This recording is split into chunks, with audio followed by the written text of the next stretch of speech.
reka gutinyishwa n'ibyo umwanzi akongorera cyangwa icyo abantu bakuvugaho, kuko icyo Imana yakuvuzeho n'iki kuvugaho n'icyo yiteguye kukuvugaho urangije igeragezwa uri gucamo nicyo gitumye ukiriho, kandi komera uzabaho kuko Imana yabivuze. Inshuti mwene data ukurikiye iyi channel ya True Fellowship Foundation, ndagusuhuje.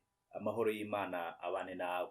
Muri uyu munsi nashatse kugira ngo tuganire ijambo riboneka muri Matayo ibice 4 umurongo wa mbere kugeza ku wa 11. Reka dusome. Maze Yesu ajyanwa n'umwuka mu butayu kugeragezwa n'umwanzi. Amaze iminsi 40 n'amajoro 40 atarya, abona gusonza. Umushukanyi aramwegera, aramubwira ati, niba uri umwana w'Imana, bwira aya mabuye ahinduke imitsima. Aramusubiza ati, handitswe ngo, umuntu ntatungwa n'umutsima gusa, ahubwo atungwa n'amagambo yose ava mu kanwa k'Imana. Maze umwanzi amujyana ku murwa wera, amuhagarika ku gasongero k'urusengero, aramubwira ati, niba uri umwana w'Imana, ijugunye hasi, kuko handitswe ngo, izagutegekera abamarayika bayo bakuramire mu maboko yabo, udakubita ikirenge kwibuye. Yesu aramusubiza ati, kandi handitswe ngo, ntukagerageze Uwiteka Imana yawe. Umwanzi arongera amujyana mu mpinga y'umusozi muremure cyane, amwereka ubwami bwose bwo mu isi n'ubwiza bwabwo. Aramubwira ati, biriya byose ndabiguha nupfukama ukandamya.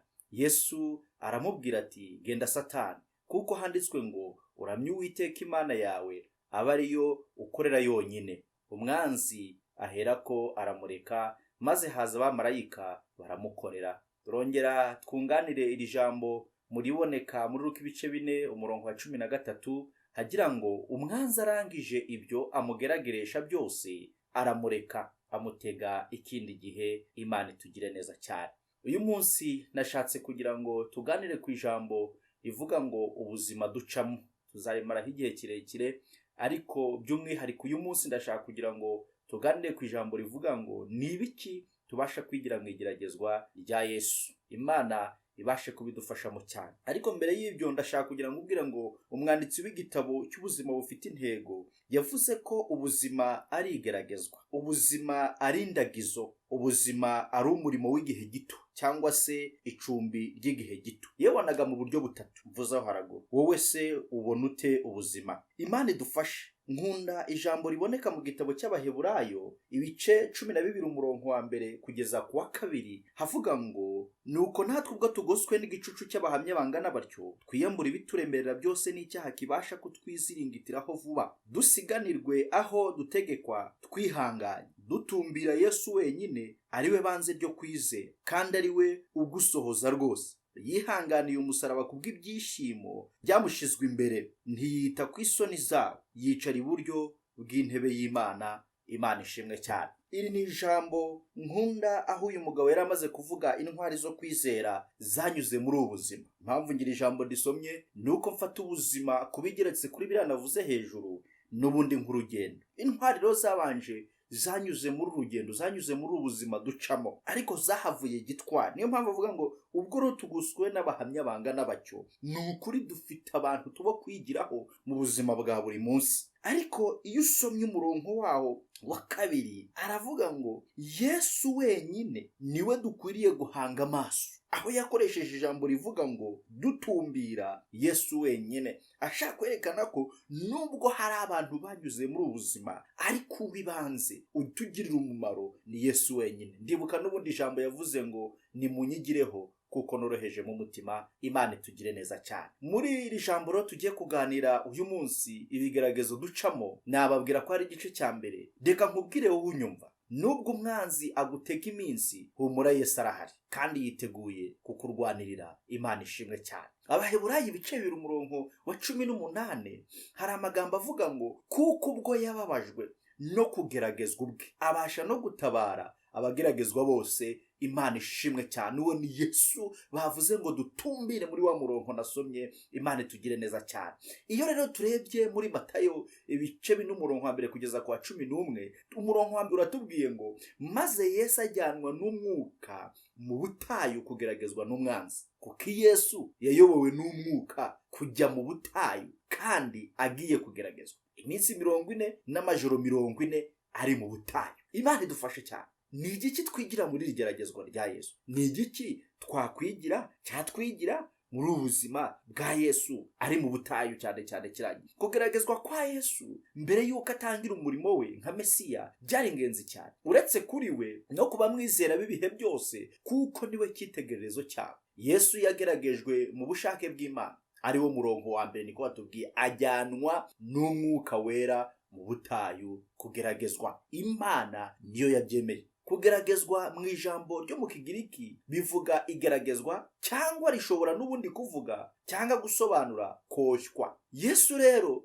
yari agiye kugeragezwa n'umwanzi w'Imana ngo amwoshye, amushukashuke, amuryongoshye, ngo ahari arebe ko yareka umugambi wari umuzanye wo gucungura abantu. Bivuze kureka kumvira Imana no gukora ubushake bwayo, agahitamo kumvira umubi cyangwa imigambi ye. Ariko siko byagenze, kuko Yesu ntiyashoboraga kugera ku ntego ye akoresheje imbaraga zidasanzwe ku nyungu ze, aricyo kigeragezo cya mbere, cyangwa se akoresheje imbaraga nyinshi ngo yigarurire abantu kubw'ibitangaza n'amayobera, aricyo kigeragezo cya kabiri, cyangwa se ngo afatanye na Satani kugera ku mugambi we, aricyo kigeragezo cya gatatu. Abaheburayo rero ibice n'umurongo wa 15 kuri B yaho aravuga ngo ahubwo yageragejwe uburyo bwose nkatwe, keretse ko atigeze akora icyaha. Yesu ntiyigeze yifuza cyangwa ngo agambire gukora ibyaha. Yahuye n'umwanzi mu buryo byari gushoboka ko akora icyaha, ariko ntacyo yakoze. Mwene data, ni kangahe uhura n'umushukanyi? Ese wowe ujya utsinda? Singuciraho iteka, ahubwo ndakubwira ngo hari umufasha wanyuze muri ibyo unyuramo, kandi yagufasha cyane. Ategereje gusa ko umuhamagara maze akaza kugutabara. We ahora yiteguye, kuko aramutse abanza kwitegura iyo umuhamagaye. Reka nkubwire, kuri urugamba hagwa benshi. Intego y'igeragezwa ryose duhura naryo riboneka mu Gutegeka kwa 2:8 ubwo Mose yibutsaga abana ba Isiraheli iby'urugendo n'impamvu yarwo, yagize kandi ujye wibuka urugendo rwose rwo mu butayu Uwiteka Imana yawe yakuyoboyemo iyi myaka uko ari 40, kugira ngo igucishe bugufi, ikugerageze, imenye ibyo mu mutima wawe, yuko wakwitondera amategeko yayo cyangwa utayitondera. Imana ishimwe cyane. Burya umuntu ntabwo yakwerekana kumvira kukuri mu gihe atarabona uburyo bwatuma ahitamo kutubaha.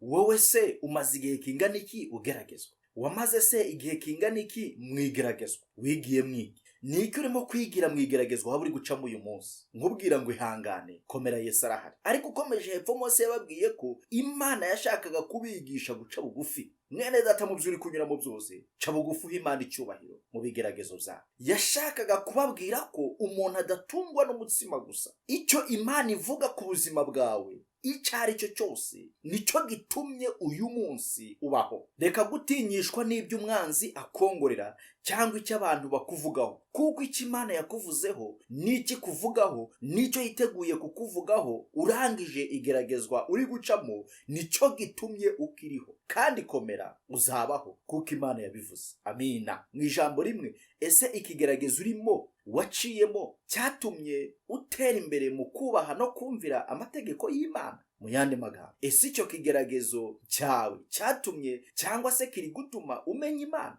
ukayubaha, ukayumvira? Ese urayiramya muri byose? Uti narabyize rwose, ibyo ni byiza. None se uracyabikora? Kwiga ni kimwe no gukora ni ikindi. Ndagira ngo turangiriza aha igice cya mbere ngubwira ko intego yo kugeragezwa k'umugenzi ugana mu ijuru ari ukugira ngo Imana irebe ko ahari haramutse haje umushukanyi ukuryoshye, cyangwa se ukwereka indi nzira ushobora kuyinambaho, cyangwa wahita ukurikira uwo mushukanyi. Imana iribaze, ese ibyo uhora umbwira ni ukuri koko mu mutima? Ni wo mucyo wawe, cyangwa habonetse ubundi buryo wahindura ibitekerezo? Imana idufashe gusobanukirwa no gushyira mu bikorwa icyo twigira muri rija. Buri muntu afite ikigeragezo ahanganye nacyo mu buzima bwe. naho cyaba ari rusange buri muntu kimuremerera ku rwego rwe. Isomo nyamukuru dukura muri iki gice cya mbere nuko natwe tugeragezwa. Kuko rero tumaze kumenya ko ibigeragezo bizaza mu rugendo rwacu, dukwiye guhora turi maso kandi tubyiteguye. Reka nkurarikire igice cya kabiri kugira ngo umenye byinshi kuri iri jambo n'uburyo watsinda ibikugerageza. Ndagusaba gukora subscribe,